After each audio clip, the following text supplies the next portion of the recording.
Bagi warga yang ingin melakukan perjalanan antar kabupaten untuk keperluan mudik lebaran tahun 2021 dilarang melintas wilayah Kabupaten Aceh Jaya. Kapolres Aceh Jaya mengatakan pelarangan atau peniadaan mudik tersebut sesuai dengan Surat Edaran Nomor 13 Tahun 2021.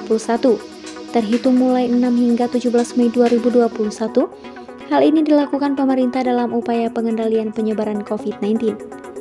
Ia juga mengatakan semua jenis kendaraan dilarang kecuali mobil sembako, mobil ambulan yang bawa pasien sakit, mobil pribadi yang tidak bawa barang mudik seperti koper, dan barang mudik lainnya. Selain itu, kendaraan yang tidak dilarang itu yang melakukan perjalanan antar kecamatan serta bagi masyarakat yang ada tugas keluar daerah atau keperluan antar orang sakit dengan memperlihatkan surat tugas atau surat keterangan sakit serta surat hasil swab atau rapid antigen.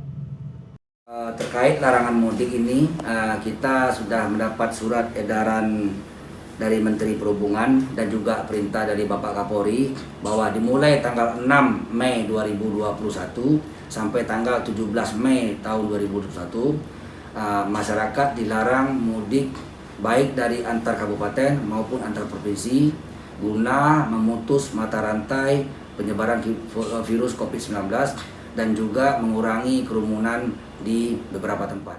Di Kabupaten Aceh Jaya sendiri ada 3 pos mudik. 2 diantaranya yakni di Aceh Jaya dan Tenom, itu merupakan pos penyekatan, sementara di Calang hanya pos penyelamatan. Dari Aceh Jaya, Suar Sri Hendri, AJNN.